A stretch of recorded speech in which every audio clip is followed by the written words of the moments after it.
ফৌজদারি অপরাধের সাথে যুক্ত হবে, সেখানে আমাদের কিছু করার নাই, আইন সেখানে স্বাভাবিকভাবে চলবে।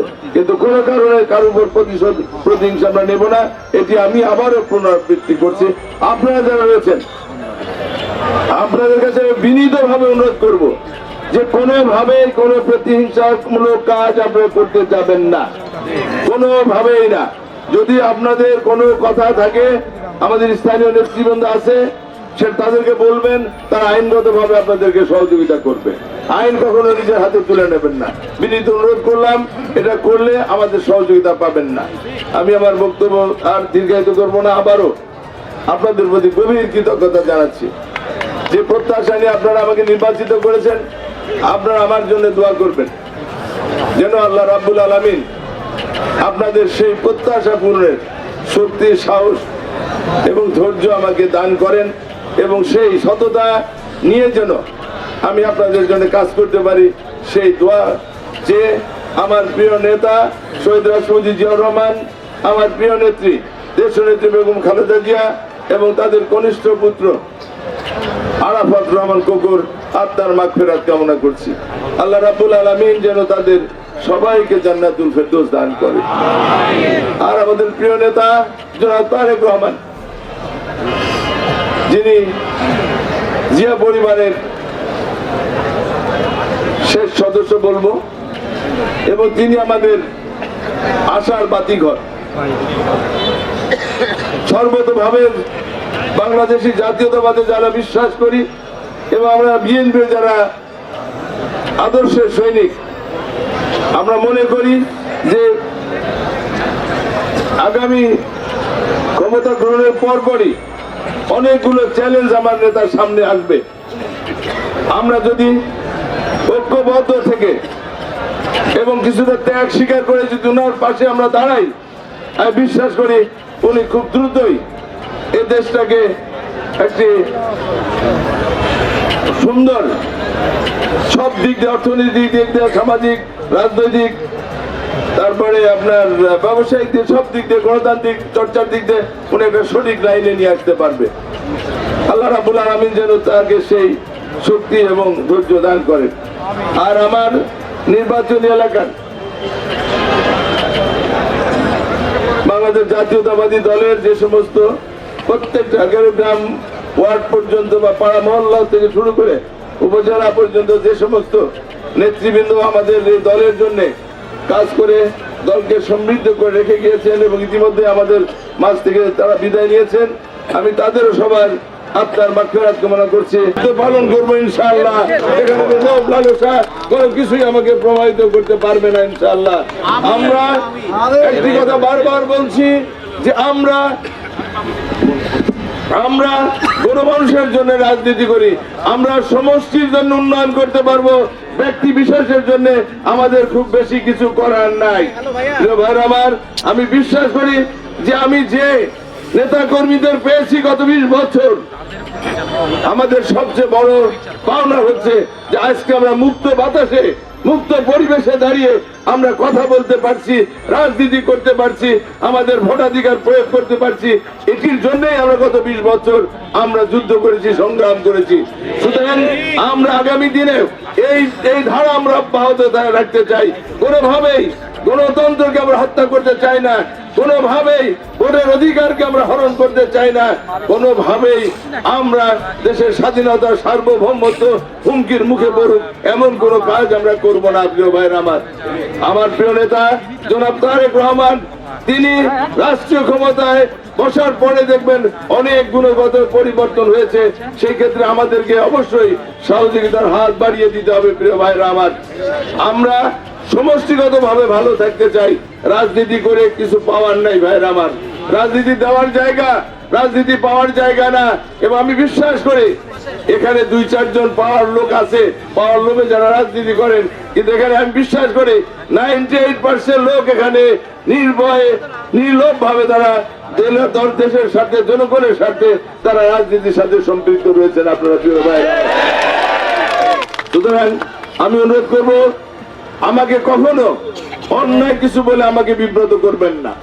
আপনাদের উন্নয়নের জন্য, যে কোনো সমস্যার জন্য যারা আমাকে আমরা হাজারবার বিরক্ত করলে আমি বিরক্ত হব না, কিন্তু দলীয় স্বার্থের বাইরে গিয়ে যদি ব্যক্তির স্বার্থে আপনারা কোনো কাজ করেন আমি সহযোগিতা করতে পারবো না। আমি এখনই দুঃখ প্রকাশ করছি প্রিয় ভাইয়ের আমার, আপনারা যত আপনই হন, যত আমার কাছের ঘনিষ্ঠ কর্মী হন, আমরা আওয়ামী লীগের মতো আমাদের পরিণতি ভবিষ্যতে হোক সেটাকে আমরা চাই। সুতরাং আমাদের সেই বিষয়ে আমাদেরকে অবশ্যই ঐক্যবদ্ধ থাকতে হবে প্রিয় ভাইয়ের আমার। আমি আমার বক্তব্য দীর্ঘায়িত করব না। আমি আপনাদের কাছে গভীরভাবে কৃতজ্ঞ। আমার কৃতজ্ঞতার ভাষা প্রকাশ করার শক্তি আমার নেই। আমি আপনাদের কাছে ঋণী। যতদিন বেঁচে থাকবো মানুষের ঋণ শোধ করা যায় না, কিন্তু আমি চেষ্টা করব যে প্রত্যাশা নিয়ে আপনারা আমাকে নির্বাচিত করেছেন, গত 20 বছর আমার সাথে ছিলেন, আমি আপনাদের সেই প্রত্যাশা পূরণের জন্য আমি আন্তরিকভাবে চেষ্টা করব। এই কথা আমি আপনাদেরকে দিচ্ছি প্রিয় ভাইরা আমার। রাজনীতি গণমানুষের জন্য। আওয়ামী লীগ গত 20 বছর দেশকে যেভাবে জ্বালিয়ে পুড়িয়ে খেয়েছে, শক্তি, অর্থ, অস্ত্র যে ক্ষমতার উৎস না সেটা কিন্তু প্রমাণিত হয়েছে। মানুষের ভালোবাসাই হচ্ছে সবচেয়ে বড় অস্ত্র। আমার প্রিয় নেতা জনাব তারেক রহমান 25-এর 6 বা 7 আগস্ট সম্ভবত তিনি বলেছেন, বিজিতরা বিজয়ীদের কাছে ভালো থাকতে চায়, সুতরাং কোনো প্রতিশোধ প্রতিহিংসা নয়, তাদেরকে ভালোবেসে তাদের আপদে বিপদে পাশে দাঁড়িয়ে তাদের ভালোবাসা নিয়েই আমরা আগামী নির্বাচনে বিজয়ী হতে চাই। জনগণ আমার নেতার কথা আমরা রক্ষণ করে পালন করেছিলাম জন্যই বাংলাদেশে এই নির্বাচনটা আমি বলবো শুধু বিএনপির লোক ধানের শীষে ভোট দেয় নাই, দল মত নির্বিশেষে সকল ধর্মের মানুষ গত 12 ফেব্রুয়ারি বিএনপিকে ভোট দিয়ে জয়যুক্ত করেছে। আমার দীর্ঘ 96 সাল থেকে আমি 9 বার আমি মনোনয়ন পেয়েছি, 7 বার আমি মনোনয়ন পেয়েছি, নির্বাচন করেছি। এভাবে আমাদের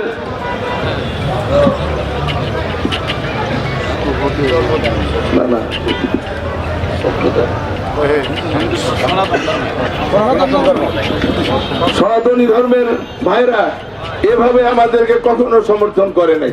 আপনারা নিশ্চয়ই সবাই অবগত আছেন, দেখেছেন গতকাল কিভাবে তারা আমাদেরকে ভোট দিয়েছে। আজকে স্বাধীনতার পক্ষ এবং বিপক্ষ এই নির্বাচন অনেকটা হয়েছে আমি বলবো। সুতরাং আমরা গণতান্ত্রিক অধিকারকে হরণ করতে চাই না, কিন্তু কেউ যদি ধর্ম নিয়ে বাড়াবাড়ি করে, কেউ যদি গণতন্ত্র নিয়ে বাড়াবাড়ি করে, কেউ যদি ভোটের অধিকার নিয়ে বাড়াবাড়ি করে, অবশ্যই আমাদের ঐক্যবদ্ধ হতে হবে এবং তার মোকাবেলা শান্তিপ্রিয় ভাবেই আমরা রাজনৈতিক ভাবেই আমরা সে মোকাবেলা করতে চাই। ভাইয়ের আমার, আমি আমার বক্তব্য আর বাড়াবো না। আমি আবারও আমার এই বিজয়কে আমার নির্বাচনী এলাকার 5 লক্ষ ভোটার যারা আমাকে ভোট দিয়েছেন, যারা ভোট দেন নাই, তাদের সবার উদ্দেশ্যে আমার এই বিজয়কে উৎসর্গ করলাম প্রিয় ভাইরা। আমি আশা করব যে আপনারা এখন থেকেই, এতদিন কিন্তু আমি একটা কথা বলেছি যে আমরা ক্ষমতার সুবিধাভোগী, আর কিন্তু এই কথা বলার সুযোগ নাই। আমি কালকে আমি একটা বার্তা দিয়েছি যে কোথায় চাঁদাবাজি হলো কি হলো এটা আমার জানানোর বিষয় না, কেউ আপনাকে জানাবে না। আপনার দায়িত্ব সেটা খুঁজে বের করে যেখানে শুনবেন সেখানে এটা প্রতিহত করা আপনার দায়িত্ব। আপনি কিভাবে এলাকার শান্তি শৃঙ্খলা রাখবেন সে দায়িত্ব আপনার। আমি বলবো সেই অভিযোগ শুনে আপনি যাবেন, সেটা তো সম্ভব না, তাহলে আইন শৃঙ্খলা কখনো উন্নয়ন হবে না। সুতরাং এইখানে আপনাদেরকে সহযোগিতা করতে হবে। আমি বলবো আপনারা যারাই থাকেন না কেন, আমার নেতা কর্মীদের বলবো যে কোনো বিষয়ে থানায় তদবির করার আগে নিজেরা ভাববেন যে এটা তদবির করা যায় কিনা। আমি থানায় স্পষ্ট বলে দেব যে কোন তদবির অনিচ্ছ কেউ তদবির করলে সে তদবির কেউ শুনবে না, নিজের অপমানিত হইতে চান না। পরিষ্কার বার্তা আমার। যদি যুক্তিসঙ্গত হয় অবশ্যই আপনারা যাবেন, কিন্তু কারো স্বার্থে চাঁদাবাজদের লুটে তার স্বার্থে ব্যক্তি স্বার্থে তদবির করতে কেউ যায় না মেহরবানি করে। এটি আমাদের, আমরা চাই যে আগামী 3 মাসের ভিতরে যেন আমার নির্বাচনী এলাকার মানুষ যেন মুক্ত পরিবেশে ব্যবসা বাণিজ্য চলাফেরা সব স্বাধীনভাবে করতে পারে। এবারে খুব বেশি কঠিন কাজ না। আর এই যে যারা মাদক ব্যবসায়ী যারা আছে তাদের ব্যাপারে ইতিমধ্যে আমি বলেছি তালিকা তৈরি করার জন্য। যারা এই ব্যবসার সাথে জড়িত আছেন আমাদের লোকজন বাদ দেন। যদি না পারেন আমরা ব্যবস্থা নিব। আর আগের মতো ওই জামিন যাবেন যা 2 মাস 3 দিন থেকে জামিন নিয়ে চলে আসে আবার শুরু করবেন, এটা আমরা হতে দেবো না। তার জন্য যা ব্যবস্থা না করবেন আমি আমার ভোটারদের শুধু বললাম, এখানে আমার যারা নেতৃবৃন্দ আছে বিভিন্ন ইউনিয়নের, বিভিন্ন উপজেলার, পৌরসভার, সবার প্রতি আমি কৃতজ্ঞ। সবাই আমার জন্য, আমার দলের জন্য আন্তরিকভাবে কাজ করেছেন জন্যে আমাদের এরকম বিজয় সম্ভব হয়েছে। তাই আমি নেতা কর্মীদেরকে বলবো যে আমার উপর আস্থা এবং বিশ্বাস রাখতে পারেন। আমি কখনো ব্যক্তি আক্রোশের উপর আমি কোনো কিছু করবো না, আমার উপর আস্থা এবং বিশ্বাস রাখতে পারেন। নেতাদেরকে আমি বলছি যে আপনারা, আমরা এক পরিবারের সদস্য, হয়তো আমাদের ভিতরে ছোটখাটো মত পার্থক্য ছিল, কিন্তু এখন তো সেই মত পার্থক্য থাকার কোন সুযোগ বা কারণ নেই। সুতরাং আমরা এক পরিবারের সদস্য। এখন আমরা সবাই এই নির্বাচনী এলাকার মানুষের কিভাবে ভালো রাখতে পারবো, কিভাবে তারা শান্তিপূর্ণভাবে বসবাস করতে পারবে, কিভাবে তারা ব্যবসা বাণিজ্য স্বাধীনভাবে করতে পারবে, সেটি যখন আমরা নিশ্চিত করতে পারবো, তখনই এই মানুষের ঋণ আমরা কিছুটা হলে পরিশোধ করতে পারবো। এই যে এত বিশাল বিজয়, এত ভোট আমাদেরকে দিয়েছে, সেটি তো কি কারণে দিয়েছে? আমাদের চেহারা দেখে দেয় নেই। নিশ্চয়ই আমরা তারা ভালো থাকতে চায়, আমরা ওয়াদা করেছি ভালো রাখবো। সেই জন্য আমাদের সবারই আমি নেতৃবৃন্দকে অনুরোধ করবো যে ভাই আমরা একই পরিবার, যে কোনো ন্যায়সঙ্গত ব্যাপার আমার ভুল হলে অবশ্যই আমাকে চেপে ধরবেন। অবশ্যই এটা কোনোভাবে আপনারা কখনো সংকোচ করবেন না, আমাকে চেপে ধরবেন। আমি তো মানুষ, আমার ভুল হতে পারে, আমি ভুল পথে চলতে পারি। আপনারা যদি আমাকে সংশোধন না করেন তাহলে তো আমি আরো বাড়াবাড়ি করবো। সুতরাং আপনাদের কাছে অনুরোধ থাকলো যে কোনো ভুলের ব্যাপারে আমাকে আপনারা স্মরণ করবেন বা সতর্ক করবেন। আর আমি যে কোনো কাজ, উন্নয়নমূলক কাজ বা যে কোনো ধরনের কাজ, এগুলো যেগুলোই করি না কেন আমি আপনাদের সাথে পরামর্শ করে করবো। আমি এককভাবে কোনো কাজ করব না। এই কথাটি আমি আগেও বলছি, গত 5 বছর যখন আমি এমপি ছিলাম আমি করেছি, আপনারা দেখেছেন কোনো কাজই আপনাদের ছাড়া করি নাই।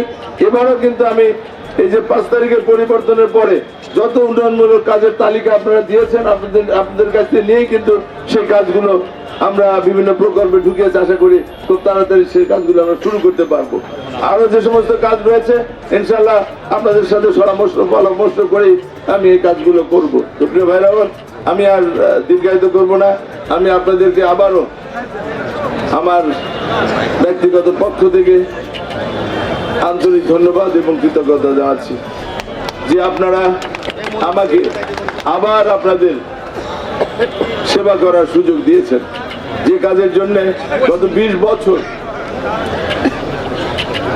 যে স্বপ্ন আমরা দেখতে ভুলে গিয়েছিলাম, সেই স্বপ্ন আবার আমরা দেখতে শুরু করেছি। ইনশাল্লাহ আমরা বিশ্বাস করি আমরা যদি ঐক্যবদ্ধ থাকি, এবং যে আপনারা দেখেছেন যে আমরা কিছু মানে ইশতেহার, যে আমার যে লিফলেটের পিছনে দেখছেন তো আপনারা, এই কাজগুলো করলে এলাকার কি হবে?